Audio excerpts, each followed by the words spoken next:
Los hechos en el caso del señor Valdemar. Por Edgar Allan Poe. Por supuesto, no pretendo considerar motivo de asombro que el extraordinario caso del señor Valdemar haya suscitado discusión. De no ser así, habría sido un milagro, especialmente dadas las circunstancias. Debido al deseo de todas las partes involucradas de mantener el asunto oculto al público, al menos por el momento, o hasta que tuviéramos más oportunidades de investigación mediante nuestros esfuerzos por lograrlo. Un relato confuso o exagerado se abrió paso en la sociedad y se convirtió en fuente de muchas tergiversaciones desagradables. Y, como es natural, de mucha incredulidad. Ahora se hace necesario que proporcione los hechos, hasta donde yo mismo los comprendo. Son, sucintamente, estos. Durante los últimos 3 años, mi atención se había centrado repetidamente en el tema del mesmerismo. Y hace unos 9 meses se me ocurrió, de repente, que en la serie de experimentos realizados hasta entonces había habido una omisión muy notable e inexplicable. Ninguna persona había sido hipnotizada todavía in articulo mortis. Quedaba por ver, en primer lugar, si en tal estado existía en el paciente alguna susceptibilidad a la influencia magnética. En segundo lugar, si, en caso de existir, se vio perjudicado o aumentado por la condición. En tercer lugar, en qué medida, o durante cuánto tiempo, el proceso podría detener las invasiones de la muerte. Había otros puntos por determinar, pero estos eran los que más excitaban mi curiosidad. El último en especial, por el carácter inmensamente importante de sus consecuencias. Al buscar a mi alrededor algún tema mediante el cual pudiera comprobar estos detalles, me vino a la mente mi amigo Ernest Valdemar, el conocido compilador de la biblioteca forensica y autor, bajo el seudónimo de Plume, de Issachar Marx, de las versiones polacas de Wallenstein y Gargantua. M. Valdemar, que ha residido principalmente en Harlem, Nueva York, desde el año 1839, es, o era particularmente notable por la extrema delgadez de su persona. Sus miembros inferiores se parecen mucho a los de John Randolph. Y, también, por la blancura de sus bigotes, en violento contraste con la negrura de su cabello. Este último, en consecuencia, generalmente se confundía con una peluca.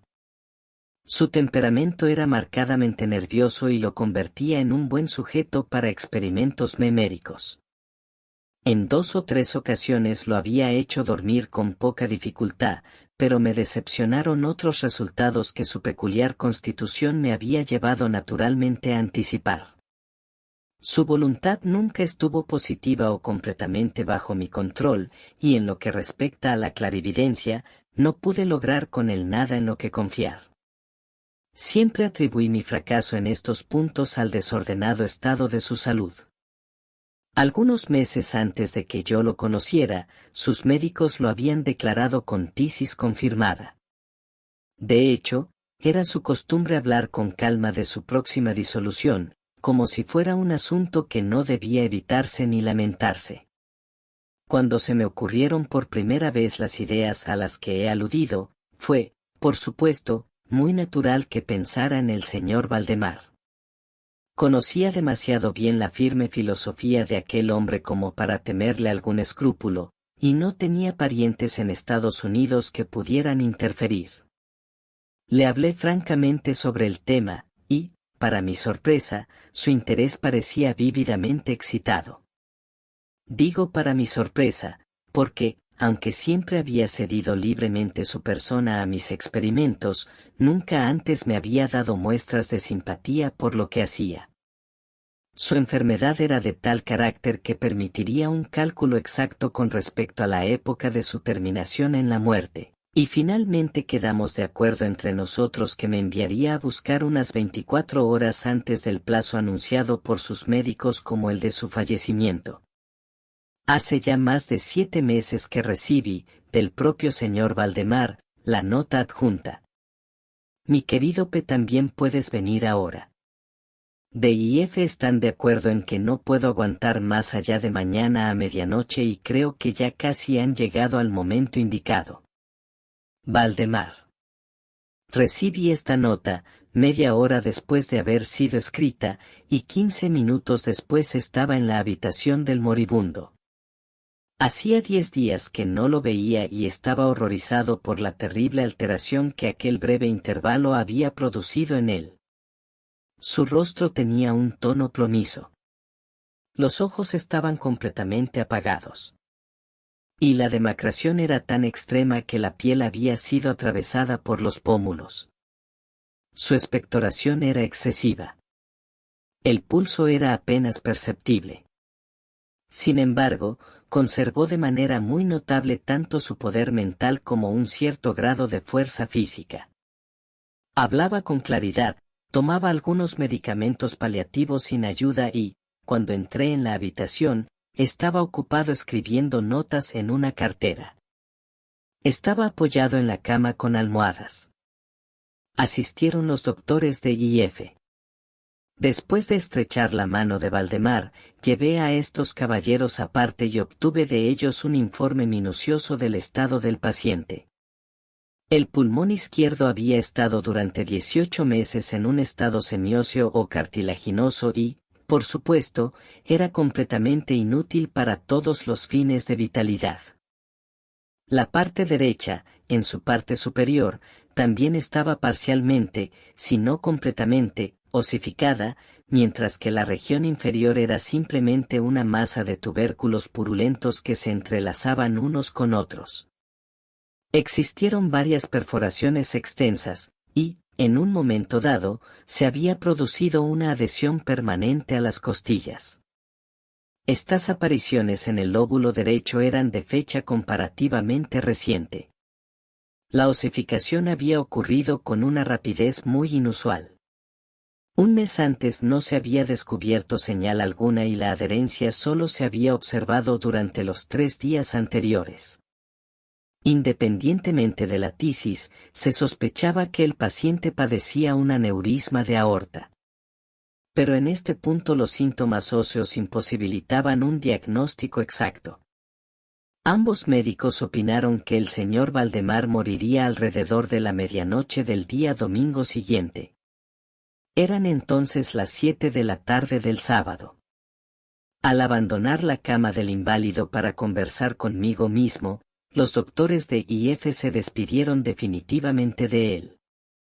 No habían sido sus intenciones regresar, pero, a petición mía, accedieron a visitar al paciente alrededor de las 10 de la noche siguiente. Cuando se fueron, hablé libremente con el señor Valdemar sobre el tema de su próxima disolución, así como, más particularmente, del experimento propuesto. Todavía se manifestaba muy dispuesto e incluso ansioso de que se hiciera, y me instó a comenzarlo de inmediato. Asistieron un enfermero y una enfermera. Pero no me sentí del todo libre para emprender una tarea de este carácter sin testigos más confiables que los que estas personas, en caso de un accidente repentino, podrían probar. Por lo tanto, pospuse las operaciones hasta las 8 de la noche siguiente, cuando la llegada de un estudiante de medicina a quien conocía el señor Theodore L.L. me alivió de una mayor vergüenza. Al principio había sido mi designio esperar a los médicos, pero me indujeron a proceder, primero, las urgentes súplicas del señor Valdemar, y segundo, mi convicción de que no tenía ni un momento que perder, ya que evidentemente se estaba hundiendo rápidamente.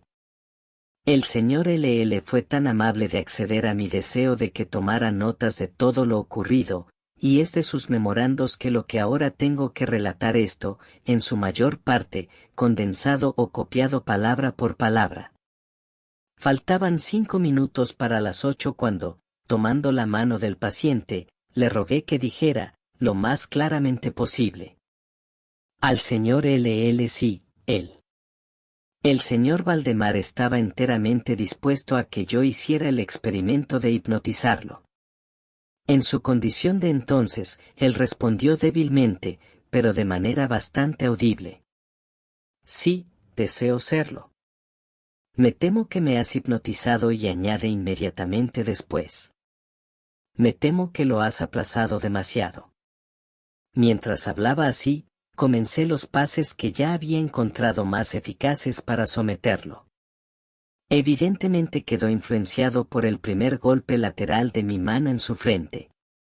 Pero aunque usé todos mis poderes, no se produjo ningún efecto perceptible hasta algunos minutos después de las 10, cuando los doctores de IF llamaron, según lo previsto.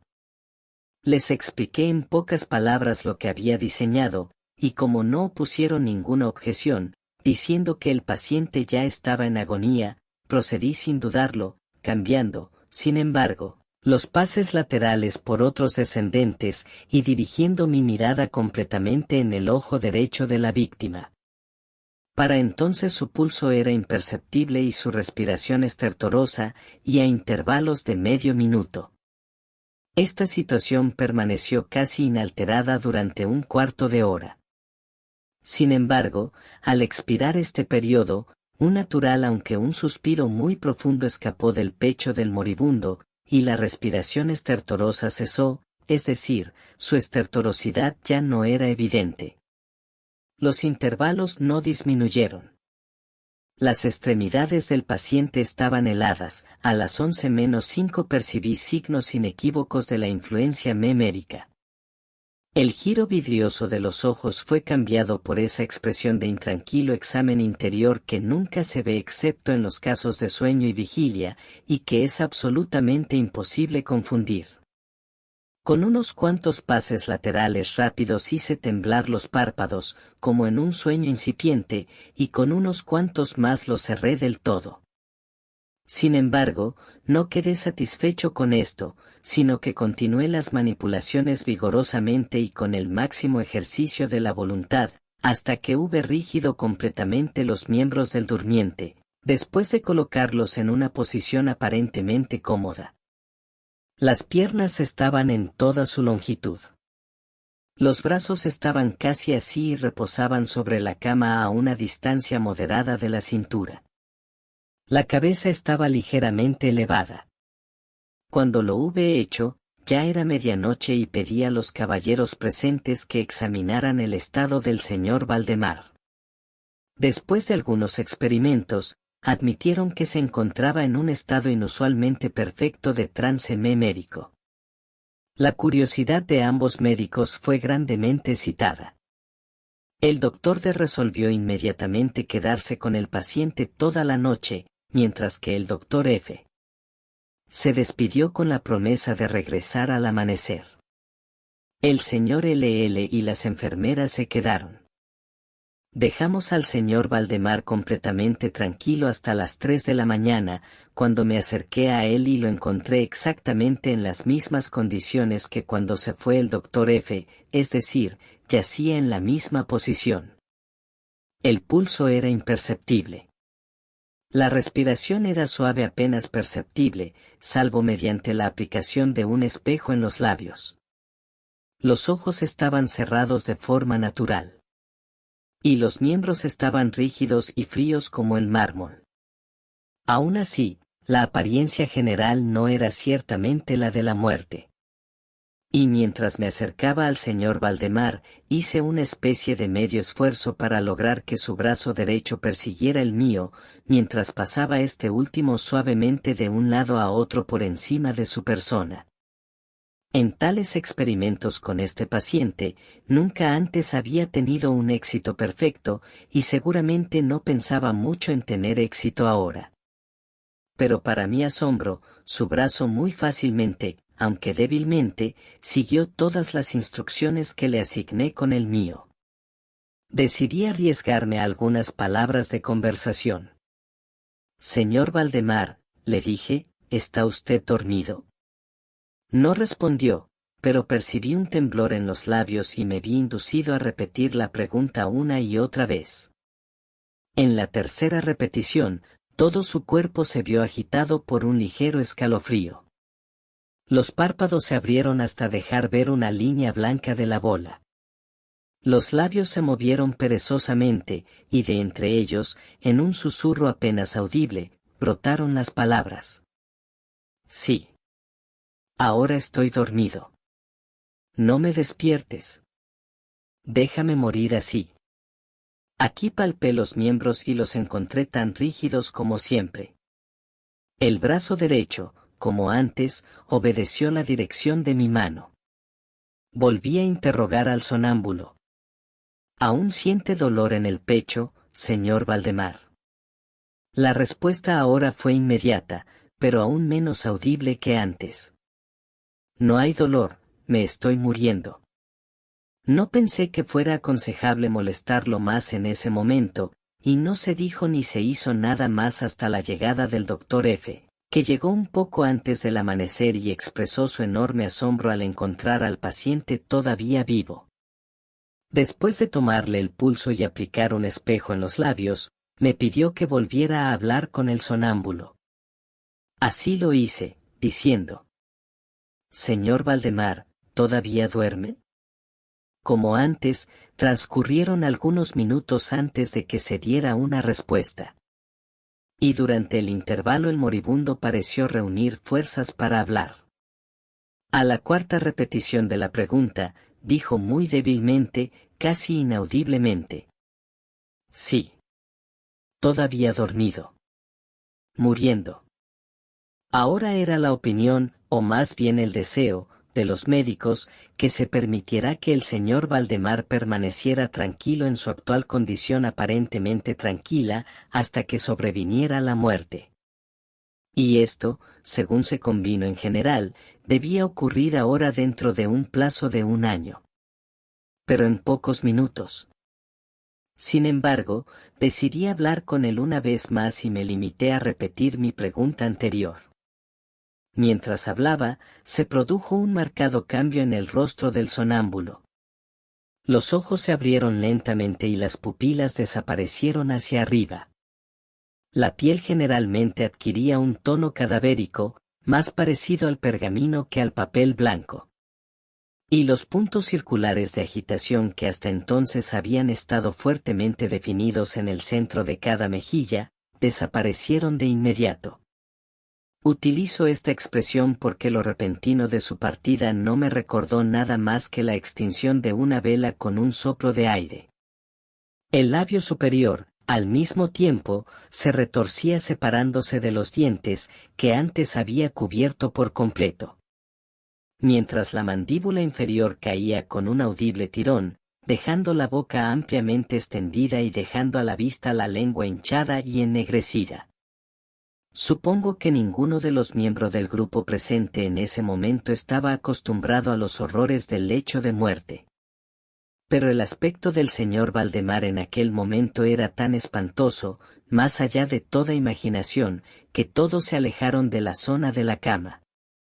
Ahora siento que he llegado a un punto de esta narración en el que todo lector se sorprenderá y se sentirá incrédulo. Sin embargo, es asunto mío simplemente continuar. Ya no había en el señor Valdemar el menor signo de vitalidad, y considerando que estaba muerto, lo estábamos entregando al cuidado de las enfermeras, cuando se observó un fuerte movimiento vibratorio en la lengua. Esto continuó quizás durante 1 minuto. Al expirar este periodo, de las mandíbulas hinchadas e inmóviles salió una voz que sería una locura por mi parte intentar describir. De hecho, hay 2 o 3 epítetos que podrían considerarse aplicables en parte.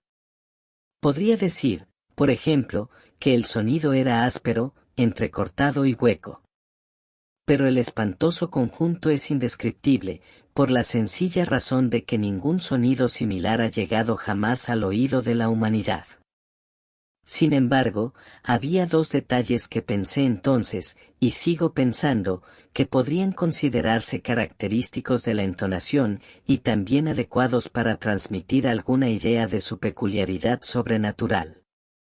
En primer lugar, la voz parecía llegar a nuestros oídos, al menos a los míos, desde una gran distancia, o desde alguna caverna profunda dentro de la tierra. En segundo lugar, me impresionó.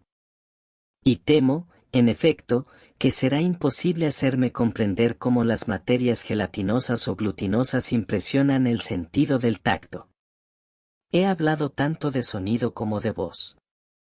Quiero decir que el sonido era de silabificación distinta, incluso maravillosamente y emocionantemente distinta. El señor Valdemar habló, evidentemente en respuesta a la pregunta que le había hecho unos minutos antes. Le pregunté, como se recordará, si todavía dormía. Ahora dijo. Sí. No. He estado durmiendo y ahora estoy muerto. Ninguna de las personas presentes afectó siquiera a negar, o intentó reprimir, el horror indecible y estremecedor que estas pocas palabras así pronunciadas estaban tan bien calculadas para transmitir. El señor el estudiante se desmayó. Las enfermeras abandonaron inmediatamente la recámara y no se les pudo inducir a regresar. Mis propias impresiones no pretendo hacerlas inteligibles al lector. Durante casi una hora, estuvimos ocupados, en silencio, sin pronunciar una palabra, en esfuerzos por revivir al señor L. Cuando volvió en sí, nos dedicamos nuevamente a investigar el estado del señor Valdemar. Permaneció en todos los aspectos como lo describí la última vez, con la excepción de que el espejo ya no mostraba evidencia de respiración. Un intento de extraer sangre del brazo fracasó. Debo mencionar también que este miembro ya no estaba sujeto a mi voluntad. En vano me esforcé en hacer que siguiera la dirección de mi mano. De hecho, el único indicio real de la influencia memérica se encontraba ahora en el movimiento vibratorio de la lengua cada vez que le hacía una pregunta al señor Valdemar. Parecía hacer un esfuerzo por responder, pero ya no tenía voluntad suficiente. A las preguntas que le hacía cualquier otra persona que no fuera yo, parecía completamente insensible, aunque me esforcé por poner a cada miembro de la compañía en una relación hipnótica con él. Creo haber relatado ya todo lo necesario para comprender el estado del somnífero en esta época. Se contrataron otras enfermeras. Ya a las 10 salí de la casa en compañía de los dos médicos y del señor L. Por la tarde volvimos a llamar a todos para ver al paciente. Su condición seguía siendo exactamente la misma. Ahora tuvimos algunas discusiones sobre la conveniencia y viabilidad de despertarlo. Pero tuvimos pocas dificultades para estar de acuerdo en que hacerlo no serviría para nada. Era evidente que, hasta el momento, la muerte o lo que habitualmente se llama muerte había sido detenido por el proceso memérico. A todos nos parecía claro que despertar al señor Valdemar sería simplemente asegurar su disolución instantánea, o al menos rápida. Desde este periodo hasta el final de la semana pasada, un intervalo de casi 7 meses, continuamos haciendo visitas diarias a la casa del señor Valdemar, acompañados, de vez en cuando, por médicos y otros amigos. Durante todo este tiempo el durmiente despierto permaneció exactamente como lo describí la última vez. Las atenciones de las enfermeras fueron continuas. Fue el viernes pasado que finalmente decidimos hacer el experimento de despertarlo, o intentar despertarlo. Y es el quizás desafortunado resultado de este último experimento el que ha dado lugar a tantas discusiones en círculos privados, a tantos sentimientos populares que no puedo evitar considerar injustificados. Con el fin de sacar al señor Valdemar del trance hipnótico, utilicé los pases habituales. Estos, durante un tiempo, no tuvieron éxito. El primer indicio de recuperación no proporcionó un descenso parcial del iris. Se observó, como algo especialmente notable, que esta bajada de la pupila iba acompañada de la profusa salida de un icor amarillento de debajo de los párpados, de un olor acre y muy ofensivo. Ahora me sugirieron que intentara influir en el brazo del paciente, como hasta ahora. Hice el intento y fracasé. El doctor F. insinuó entonces su deseo de que yo hiciera una pregunta. Lo hice de la siguiente manera. Señor Valdemar, ¿puede explicarnos cuáles son sus sentimientos o deseos ahora? Hubo un retorno instantáneo de los círculos frenéticos en las mejillas. La lengua tembló, o más bien rodó violentamente en la boca, aunque las mandíbulas y los labios permanecieron rígidos como antes, y al fin estalló la misma voz espantosa que ya he descrito. Por el amor de Dios. Rápido. Rápido. Duérmeme. Oh, rápido. Despiértame. Rápido. Te digo que estoy muerto. Me sentí completamente desconcertado y por un instante permanecí indeciso sobre qué hacer.